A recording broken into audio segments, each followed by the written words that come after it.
Hey, wow! Weißt du, was ich gestern gesehen habe? Nein, Mau. Was denn? Ein Feuerwehrauto. Eins mit mega lauten Sirenen und blinkenden blauen Lichtern. Es ist an mir vorbeigefahren. Es war so aufregend. Wow, das tönt spannend. Findest du Feuerwehrautos denn toll? Ja, logisch. Ich liebe Feuerwehrautos. Sie gefallen mir mega gut und sie können mega coole Sachen machen. Zum Beispiel haben Feuerwehrautos eine Leiter, die sie ausfahren können und so mega lang machen. Und mit diesen langen Leitern können die Feuerwehrleute zum Beispiel Menschen aus hohen Häusern retten. Wow, das ist super. Und was denn noch? Feuerwehrautos haben eigentlich immer einen grossen Tank gefüllt mit Wasser und einen langen, also mega langen Feuerwehrschlauch.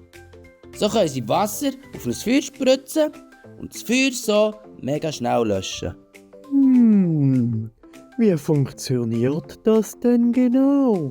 Also im Wassertank hat es ganz viel Wasser gespeichert. Das können mehr als 5000 Liter sein. Der Feuerwehrschlauch ist im Tank angeschlossen und wenn die Feuerwehrfrau oder der Feuerwehrmann den Schlauch anmacht, dann kommt das Wasser mit ganz viel Druck raus und löscht das Feuer. Wow! Und was ist mit diesen blinkenden Lichtern und der lauten Sirene? Das Blaulicht und die Sirenen sind mega wichtig. So sehen und hören alle Autos und die Leute auf der Strasse, dass die Feuerwehr kommt. Die Autos müssen ein bisschen Platz machen und einfach ein bisschen auf die Seite gehen, dass die Feuerwehr durchfahren kann. So kommen die Feuerwehrleute ganz schnell zum Einsatzort, also dorthin, wo es eben brennt. Wow! Das ist echt wichtig. Und gibt es denn noch mehr so spannende Teile an einem Feuerwehrauto? Ja, das gibt's. Feuerwehrleute haben auch Werkzeuge, wie Schaufeln, Bieli oder Brecheisen, um zum Beispiel eine Tür aufzubrechen oder Grümpel und Trümmer, die den Weg versperren, wegzuräumen. Und sie haben auch ganz spezielle Atemschutzmasken. Die schützen die Feuerwehrleute vor dem Rauch, wenn sie in ein Haus hineingehen, das schon brennt und was eben auch viel raucht. Wow, das ist ja unglaublich.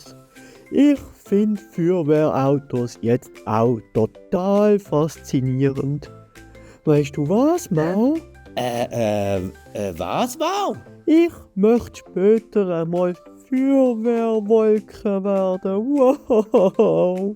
Oh ja, ich auch. Dann können wir zusammen Menschen helfen und zusammen Feuer löschen. Ja, das war super. Lass uns das machen. Abgemacht, wow! Wir zwei werden die besten Feuerwehrleute von der ganzen Welt. Düda, düda, du, auf die Seite, wir können löschen. Juhu! Wow! Ole Duli, Duli, Duli.